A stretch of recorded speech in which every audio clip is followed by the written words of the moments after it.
일주일 동안 잘 지내셨죠? 네, 일주일 만에 만나는 분도 많이 계신데 우리 옆에 분하고 인사하고 하나님 말씀 전합니다. 사랑을 축복합니다. 네, 사랑을 축복합니다. 네. 스스로의 모습을 그리는 것을 자화상이다, 이렇게 이야기를 합니다. 오늘 본문의 말씀은 다윗이 인생을 마치면서 마지막 나는 이러한 사람입니다, 자기의 모습을 쓴 것이 본문의 말씀입니다. 그럼 다윗은 자기를 스스로 어떻게 평가했을까? 6가지로 평가하는데 오늘 본 말씀을 좀 보도록 하겠습니다. 스크린 보십니다. 사무엘하 23장 1절로 3절에 보면 이는 다윗의 마지막 말이라. 이새의 아들 다윗이 말하며, 다윗은 스스로를 이새의 아들이다 이렇게 불렀습니다. 이새의 아들이 말하며, 두 번째, 높이 세워진 자, 세 번째, 야곱의 하나님께로부터 기름 부음 받은 자,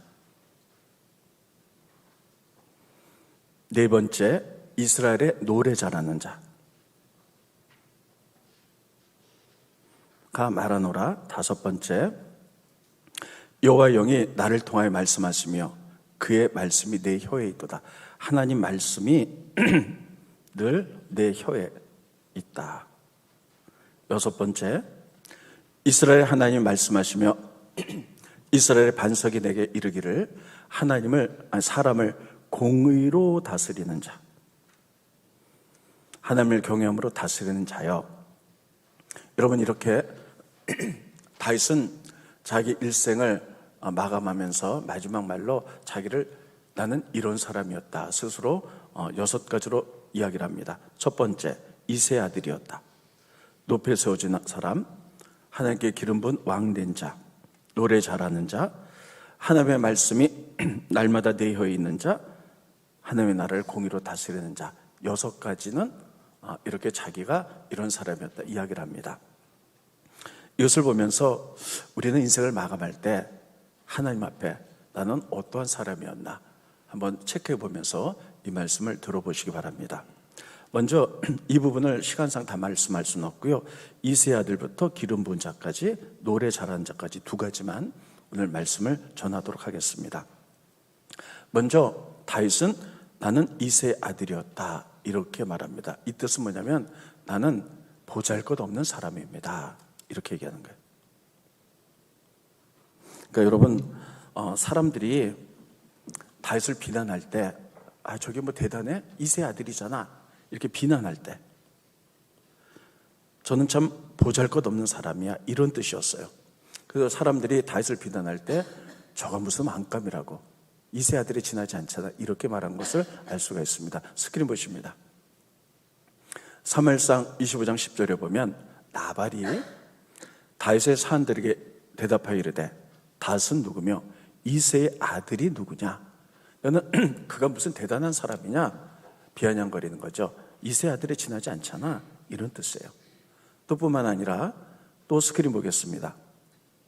사무엘상 20장 30절에 보면 사울이 이제 다윗을 평가할 때 이렇게 평가합니다. 그 아들 요나단에게 화를 내며 그에게 이르되 폐영 무도한 계집의 소상아, 내가 이새의 아들을 택한 것이 내 수치와 내 어미의 벌거벗은 수치가 됨을 어찌 알지 못하냐? 여러분, 이 사울도 다윗을 평가할 때 이새의 아들, 아주 비천하고 보잘것없는 사람이다 이렇게 평가를 했어요. 여러분, 우리가 성경 읽다 보면 사람들의 인물이 나올 때 대단한 가문은요, 어느 지파 누구의 손자 누구의 아들 누구 이렇게 쭉 나옵니다. 그런 족보가 대단한 사람은 아주 큰 사람인데 그냥 이새의 아들이다, 그럼 총구석에 있는 보잘것없는 사람이야 이런 뜻이에요. 그래서 다윗은 인생을 마감하면서 나는 이렇게 보잘것없는 사람입니다. 그러나 하나님이 저를 높이 세우셔서 기름 부은 왕으로 세우셨습니다. 그래서 나의 나 된 것은 하나님의 은혜입니다 라는 이러한 뜻이에요. 따르겠습니다. 나의 나 된 것은 하나님의 은혜다. 네. 그래서 이제 다윗은 마지막 말할 때 나는 비천한 자였습니다. 근데 하나님이 나를 왕으로 세우셔서 내가 기름 부은 자가 됐습니다 하고 자화상을 그렇게 그렸어요. 그런데 다윗은 오늘 본 말씀 자세히 보면요, 왕을 뽑는데 이스라엘의 초대왕이 사울이에요. 두 번째 왕이 다윗이죠.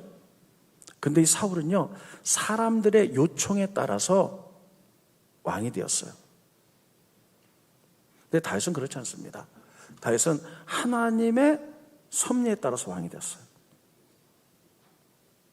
다윗은 이렇게 말합니다. 나는 왕이 되려고 한 적도 없습니다. 하나님의 섭리에 따라서 그분이 기름 부으셔서 비천한 내가 왕이 되었습니다. 스크린 보십니다.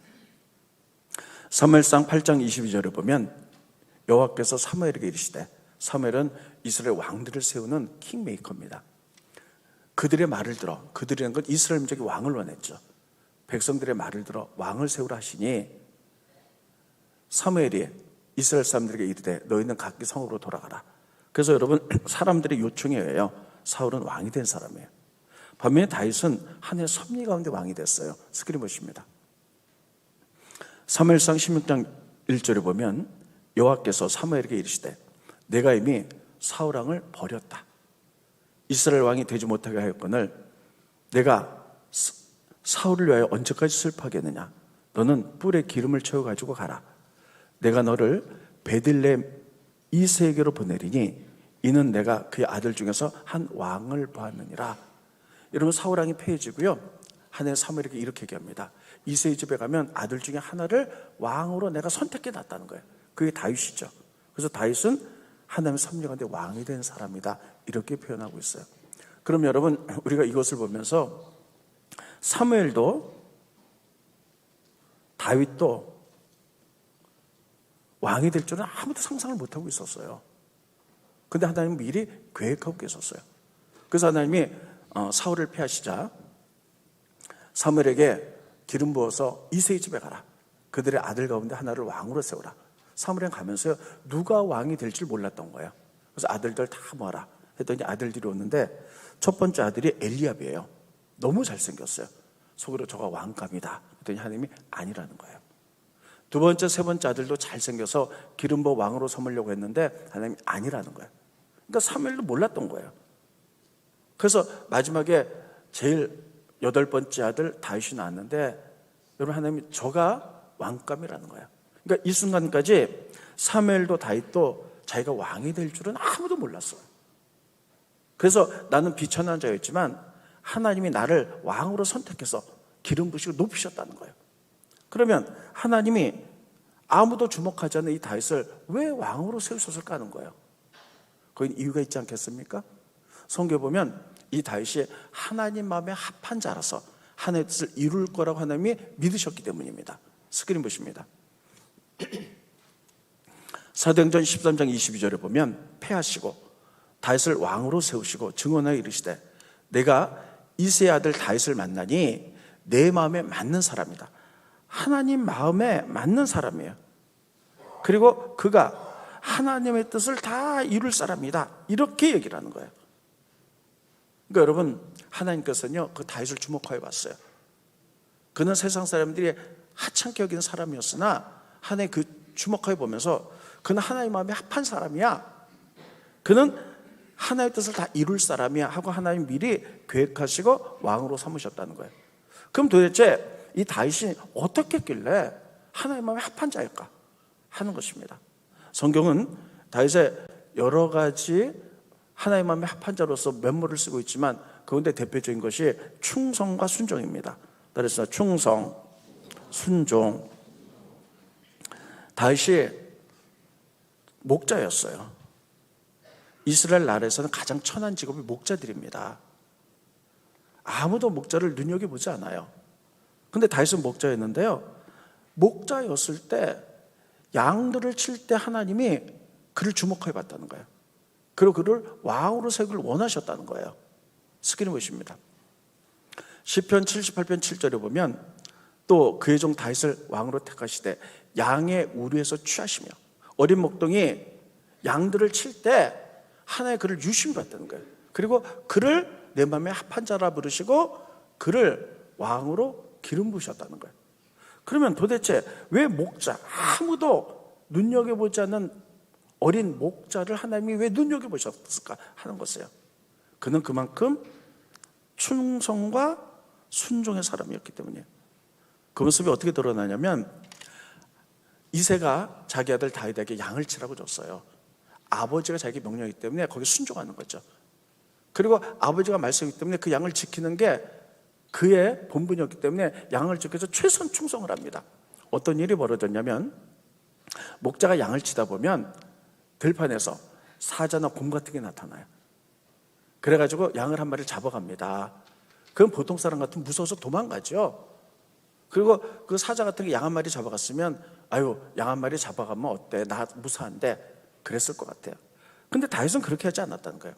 아버지가 나에게 양을 맡겨줬기 때문에 그것을 지키기 위하여, 그래서 지키는 게 충성이잖아요. 그러기 위하여 이제 곰이 와서 또 사자가 와서 양을 잡아가며 쫓아갔다는 거예요.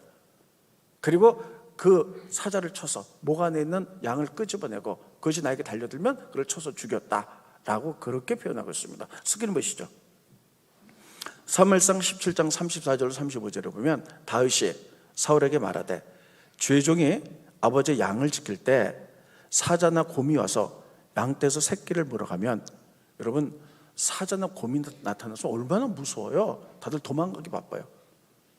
그런데 나는 따라가서, 왜냐하면 아버지가 내게 위임한 양이기 때문에 그것을 지키기 위해서 충성하는 거예요.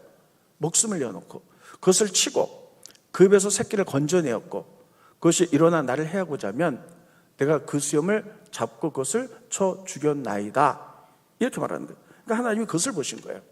야, 아무도 눈여겨보지 않지만 저 다윗이라는 목자는 아버지가 맡겨준 양을 지키기 위해서 저렇게 최선을 다하는구나. 곰이나 사자가 물어가면 그것을 쫓아가서 그 양을 구원해내는구나. 미물 하나도 저렇게 귀중하게 여기는데 내가 나라를 맡기면 모든 백성 하나하나를 귀중하게 여겨서 좋은 왕이 되겠구나 하는, 그렇게 결정하셨던 거예요. 여러분, 그렇습니다. 다윗은 자기를 이렇게 표현하고 있어요. 나는 이새 아들로 미천한 자였습니다. 근데 하나님이 저를 높이셔서 왕이 되고 기름 부자가 됐습니다. 그런데 제가 이렇게 높아갈 수 있었던 이유는 저는 왕이 되려고 한 적도 없고 주변에 어떤 사람도 너는 왕감이야 말한 사람도 없습니다. 그런데 제가 목자로서 아버지의 양을 최선을 다해서 충성하고 순종하며 그 양을 보호하는데 그 양을 위해서는 목숨 아끼지 않고 그 양 한 마리를 구원하는 모습을 하나님이 보셨습니다. 그래서 미물인 그런 양 한 마리 저렇게 귀중하게 여기는데 나라를 맡기면 백성들 하나하나 귀중하게 여기겠구나 해서 하나님의 마음에 합한 자가 되었고 그 충성을 보시고 하나님 나를 왕으로 삼으셨습니다. 이렇게 말하는 거예요. 여러분, 하나님은 우리가 비록 지금 누가 알아주지 못하고 우리가 평범한 사람이라 할지라도 하나님이 우리에게 맡겨진 작은 일, 이런 것들을 충성하고 순종할 때에 하나님은 그런 사람을 보신 줄 믿습니다. 그리고 그런 사람들을 통해서 하나님을 세우시고 그런 사람을 기름 부어서 높이실 줄로 믿습니다. 다윗은 마지막 때에 자기를 그렇게 스스로 자아상을 그리고 있어요. 그러면 충성이 뭡니까? 충성은요, 무조건 열심히 하는 게 충성이 아니에요. 충성은 따로 있습니다. 하나님이 하라고 한 것을 하는 것. 예를 들면 성가대도 있고 교사도 있고 많은 일꾼들이 있습니다. 그런데 하나님이 나에게 그것을 맡기셨어요. 그러면 그것을 여러분 소명으로 여기는 거예요. 힘들어도 하고 또 많이 피곤해도 그 일을 하는 것, 이게 충성이에요. 하나님이 나에게 그것을 맡기셨기 때문에. 그런데 내 열심을 하다 보면요, 열심히 하다가 내 열심이 쉽거나 어려움이 오면 또 안 해요. 우리는 그것을 충성이라고 말하지 않습니다. 성경이 말하는 충성은 하나님이 나에게 하라고 한 것, 그것을 최선을 다할 때 하나님 그런 사람을 찾으시고 그런 사람을 쓰시고 하나님 나라에서 사용하신 줄 믿으시기를 예수님의 이름으로 축원드리겠습니다. 다윗은 그런 사람이었어요. 그러면 여러분, 우리가 하나님이 우리에게 맡겨준 많은 일들에 충성하고 순종해야 되겠지만, 제가 지난주에 여러분에게 이런 말씀을 드렸습니다. 우리 교회는 직분을 받는 자들의 기준이 너무 높다. 예전에는 이제 여자분들이 일을 하지 않았어요. 그래서 뭐 수요예배도 오고 또 새벽기도도 오고 뭐 여러 가지 훈련도 보고 이런 기준들이 할 수 있어서 집사가 되려면 어떻게, 권사가 되려면 어떻게, 장로가 되려면 어떻게 해야 됩니다 하고 기준을 높였습니다. 그러니까 많은 사람들이 기쁨으로 직분을 받을 때 이 앞에 나와서 하나님께 약속을 했어요. 그럼 이건 하나님께 약속인데 여호와 하나님은 약속에 신실하신 분이라서 반드시 지키는데 우리들은 하다가 지금 교회적으로 그냥 여러 가지 힘드니까 그것을 다 많은 사람들이 지키지 못해요. 또 그것 때문에 지키지 못하기 때문에 많은 사람들이 죄책감 가운데 있어요. 그래서 제가 이렇게 했다가는 안 되겠다 싶어서 제가 지난주에 기도원 가면서 우리 교회 상황을 다 하나님께 다 올려드렸어요. 그래서 하나님, 이 시대에 맞게 그 기준을 낮추고자 합니다. 꼭 필요한 기준을 세우고자 합니다. 하나님 말씀하셔서 제가 새로운 기준을 만들어 갖고 왔는데 이것은 누구나 지킬 수 있는 기준입니다.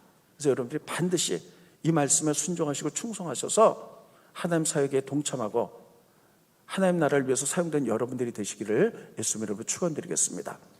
먼저 교회에 다니시면서 집사가 되기를 원하는 분들이에요. 집사가 되기를 원하는 분들은 가장 중요한 세 가지 것을 지키셔야 돼요. 여러분 신앙생활 할 때 가장 중요한 게 뭡니까? 말씀과 기도잖아요. 그래서 여러분 말씀을 여러분 체계적으로 들을 수 있는 것이 주일 낮입니다. 주일 낮 예배. 제가 주일 낮 설교 때 여러분 세상 얘기하지 않아요. 뭐 예화도 거의 들지 않아요. 하나님 말씀으로만 가르치죠. 그래서 구약부터 신약까지 쭉 엮어서 말씀하죠. 그래서 주일 낮 예배. 그리고 여러분들이 기도를 많이 할 수 있는 시간이 거의 없어요. 기도를 가장 많이 할 수 있는 시간이 금요 철야입니다. 그래서 금요 철야. 두 가지 플러스 지금은 굉장히 살기 어렵습니다. 그럼에도 불구하고 여러분들이 복을 받고 교회가 복을 받기 원합니다.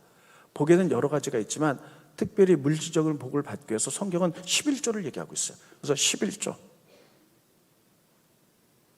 이 세 가지는 가장 기본이고 여러분들 이 세 가지를 지키는 자에게 집사 직분을 드리겠습니다.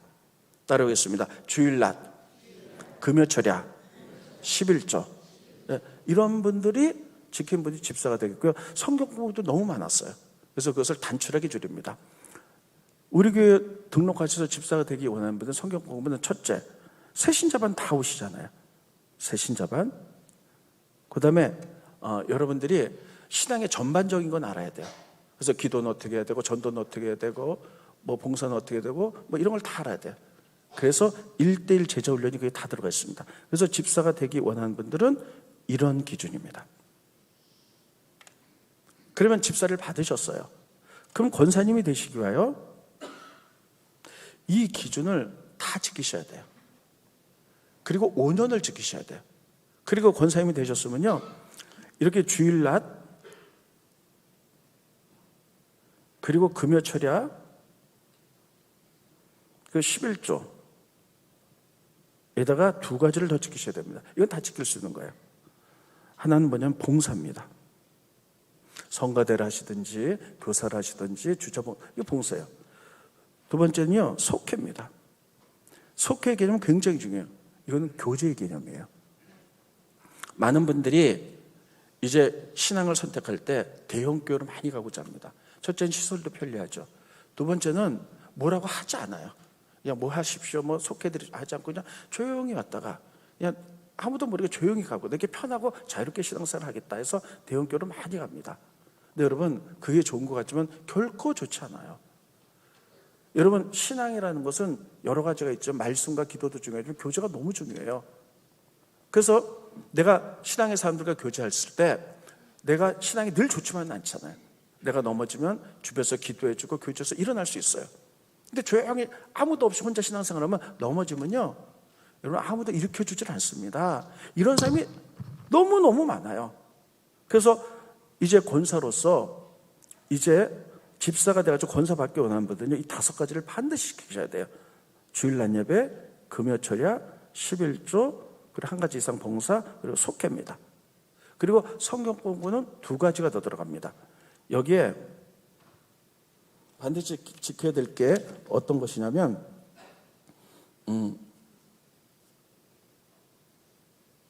네, 가장 중요한 건 성경을 알아야 돼요. 그래서 어성경이 읽어지네. 정말 하나님 뜻대로 살려면 성경을 알아야 되죠. 그리고 두 번째는 권사님 이상은 리더십이에요. 그래서 체리스쿨. 체리는 리더십이에요. 그래서 우리가 교회에서 어떻게 리더로서 영향을 받을 것인가. 세상에 나가서 삶 속에서 어떻게 영향을 받을 것인가, 요거를 꼭 지키시기 바랍니다. 이렇게 권사님으로서 5년을 지키는 분들에게 감리교 법에 의해서 장로를 드립니다. 장로를 드릴 땐 다 똑같습니다. 성경 공부 똑같아요. 주일날, 금요철야, 11조, 봉사, 속계, 장로님들도 다 똑같습니다. 그리고 성경 공부도 똑같아요. 어성경, 그리고 체리 똑같은데 여기 몇 가지가 더 들어가겠습니다. 장로님들은 우리 교회 최고의 리더십입니다. 그래서 가족을 보겠습니다. 가족들이 다 교회를 다니셔야 됩니다. 자녀들이 멀리 계셔서 다른 교회 다니셔도 그건 괜찮습니다. 그러나 다 교회를 다니세요. 그리고 배우자, 아내 된 사람들의 봉사를 보겠습니다. 장로님이 열심히인데 아내 되는 분들이 여러 가지 봉사하지 않고 이런 데든지 이건 안 됩니다. 그리고 마지막으로 성품을 보겠습니다. 성품 뭐냐면 신앙생활 잘해도 성품이 성화되지 못한 분들이 계세요. 교회에 대해서 맨날 욕한다든지 부정적으로 말한다든지 다른 사람 상처를 준다든지 이런 부분은 가릴 수 있는 것이 투표밖에 없어요. 그래서 투표를 통해서 이렇게 하겠습니다. 그러면 여러분, 우리들이 그래서 가장 중요하게 여기는 것이 말씀과 기도와 11조입니다. 말씀 따로 있어요. 주일 낮 예배, 다시 주일 낮 예배, 금요철야, 11조.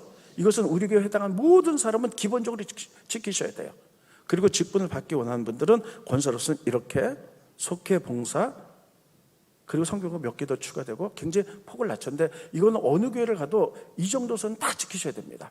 그래서 이렇게 하는데 5월 둘째 주가 창립 35주년입니다. 그때부터 시행해 나가도록 하겠습니다. 그리고 우리들이 직분을 받고 그동안에 우리가 그걸 지키지 못했던 분들은 그냥 다른 사람도 안 지켰는데 낮지면 이래서 안 돼. 하나님과 1대1의 관계로 다 약속한 거기 때문에 우리가 참회 시간을 갖겠어요. 회개 시간을 5월 둘째 주까지 한 20일 동안은 충분히 회개하시고요. 그리고 여러분들 생각에 내가 회개 예물을 드린 분 회개 예물 드리세요.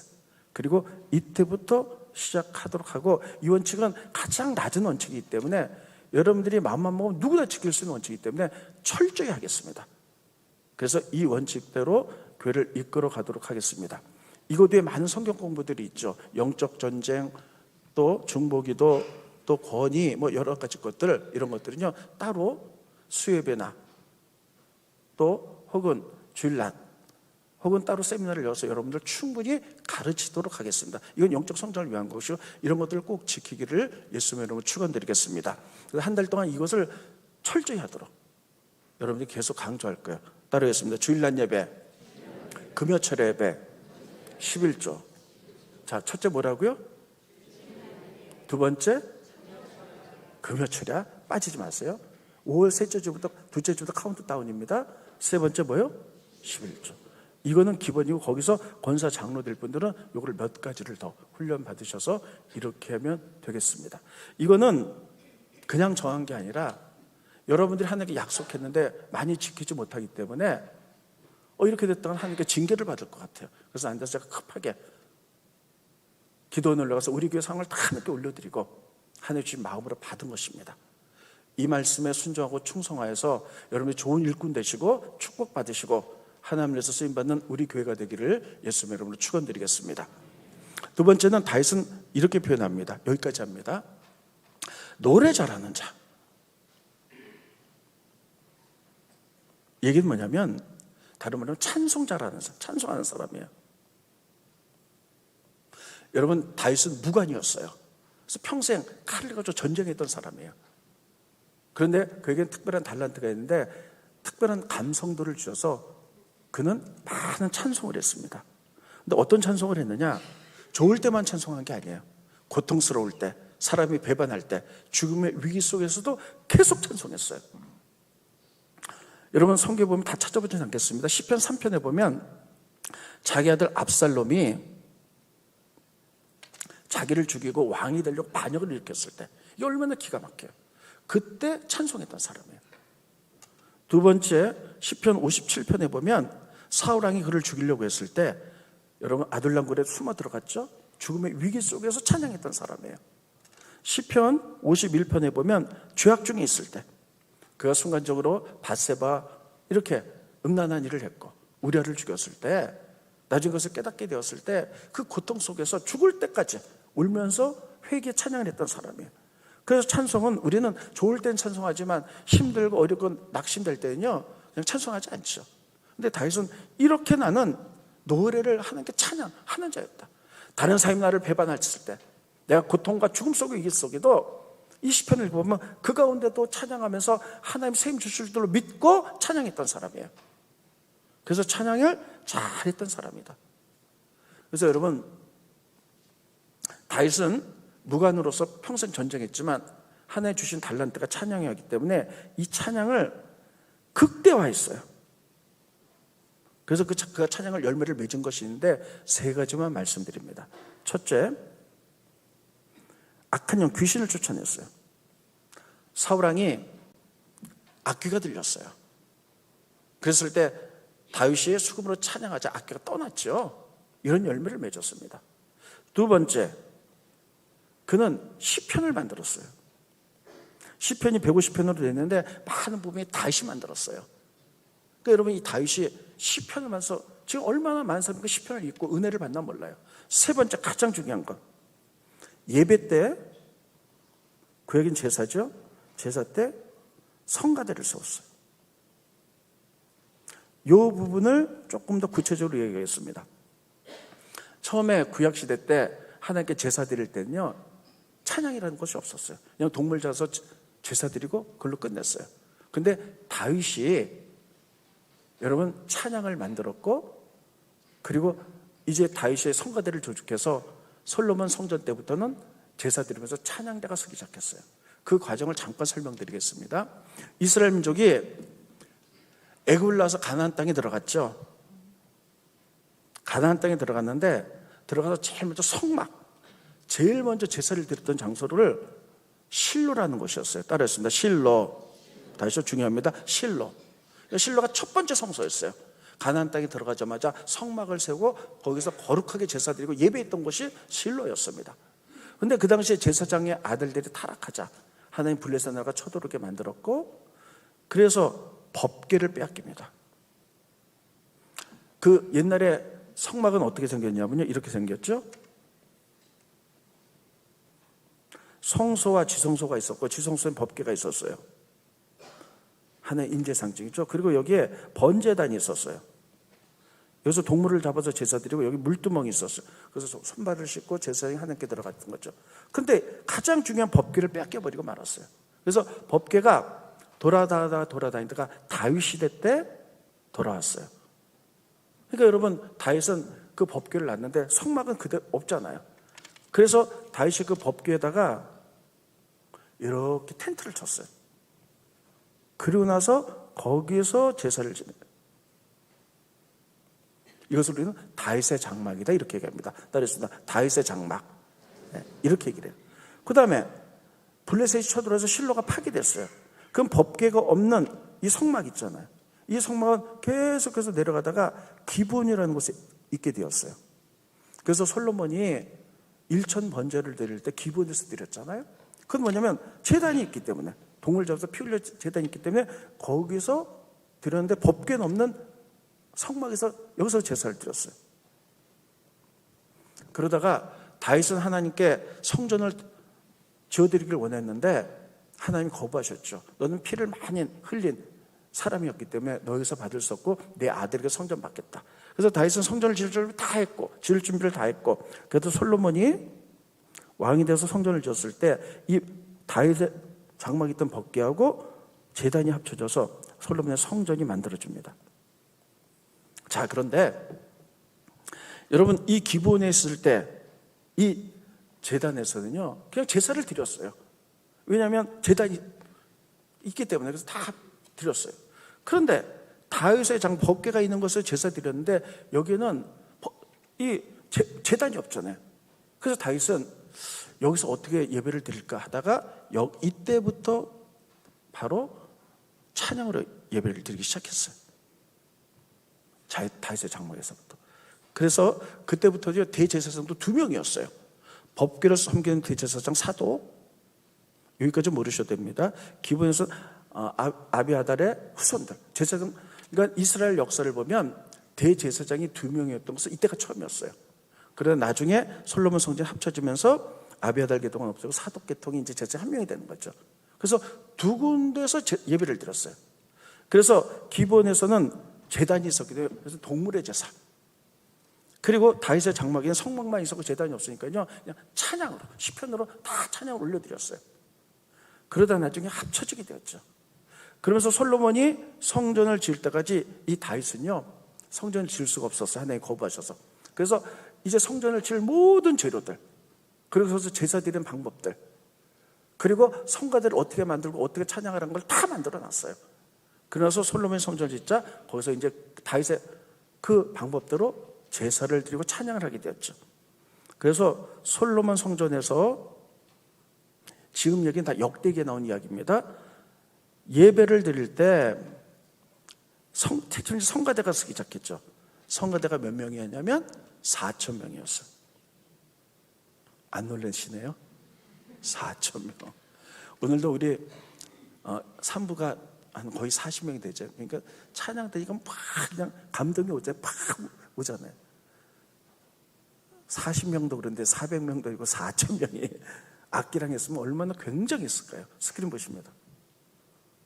역대상 23장 5절. 이거 역대상은 주로 앞부분에 보면요, 다윗이 이 성막과 제사 드리는 방법, 레위인의 제도, 그리고 예배, 찬양 이런 걸 다 묶어서 만든 제도예요.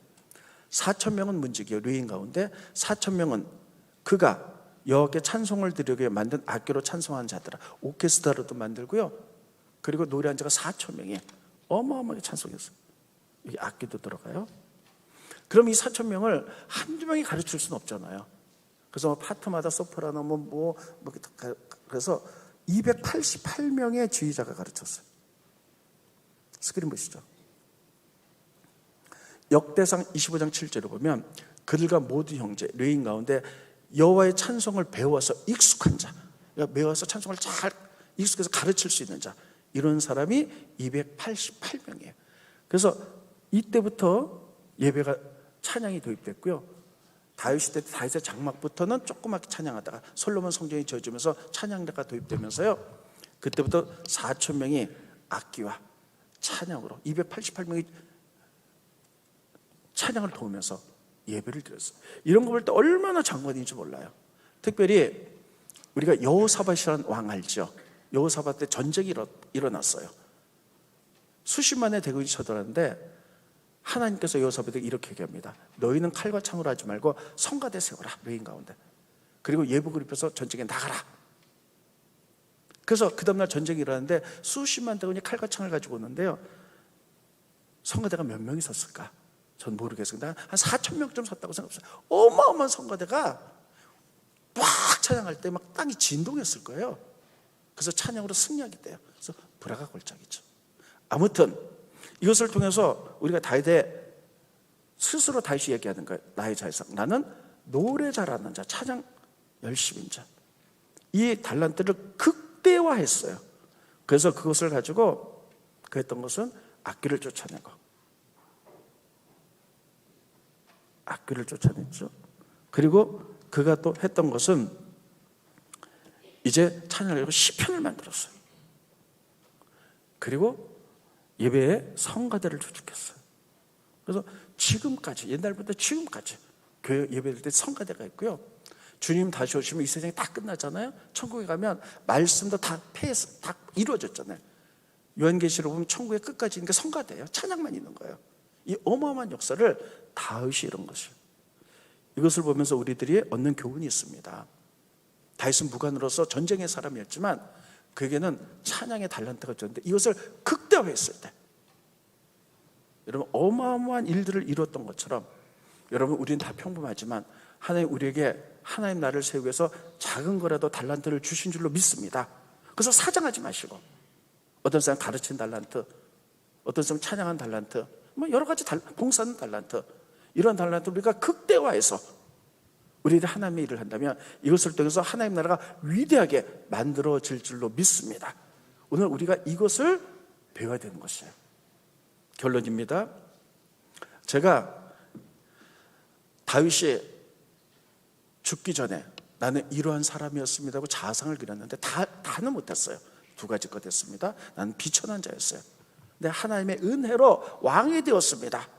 그거 된 것은 하나님이 내가 충성하는 모습을 보시고 하나님 마음에 합해서 저렇게 충성하니 하나님을 이루어드리겠다 했던 것처럼 우리들도 우리가 하나님 말씀하는 것에 대해서 교회 제도에 대해서 충성하여서 우리를 통해서 하는 거 이루어지길 바라며 우리에게 다윗에게 주신 달란트, 찬양의 달란트를 극대화해서 시편을 만들고 예배에 찬송가를 찬양들을 도입해가지고 위대한 일들이 벌어졌던 것처럼 우리는 평범한 사람이지만 우리에게 주어진 그 달란트를 최단으로 우리가 극대화해서 하나님의 놀라운 열매들을 하나님께 올려드리는 하나님의 역사를 이루는 여러분과 저 우리 교회가 되기를 예수님의 이름으로 축원드리겠습니다.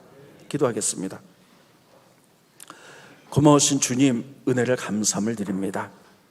오늘 다윗의 자아사에 대해서 말씀을 증거했습니다. 그는 이제 비천한 자였으나 하나님 그를 높이셔서 하나님의 위대한 일꾼으로 만드셨습니다. 그 중심에 충성이 있었기 때문에 하나님 그것을 보셨습니다. 하나님, 우리들도 평범한 사람들이나 하나님께 충성하고자 하는 마음과 열정을 보시고 계속 충성하고 순종하여 하나님 마음이 합한 자가 되어 우리와 우리 교회를 사용하셔서 하나님 나라를 세워갈 수 있도록 인도하여 주시옵소서. 또 아버지, 이 다윗은 무관이었으나 그에게 주신 달란트, 찬양의 달란트를 극대화시켜서 시편을 만들고 이제 성전에 찬양대를 도입해서 이제 세상 끝날까지 간 것을 우리가 알 수가 있습니다. 하나님, 우리에게도 그런 달란트를 주신 줄로 믿습니다. 그 달란트가 작은 것처럼 보이나 최선을 다해서 극대화하여 노력하여서 많은 열매로 하나님께 올려드리고 하나님 나라를 만들어갈 수 있도록 축복하여 주시옵소서. 어떤 특별한 사람만 하는 것이 아니라 우리 모두가 협력하여 하나님 나라를 만들어갈 수 있도록 도와주시옵소서. 예수님의 이름으로 기도하옵나이다. 아멘.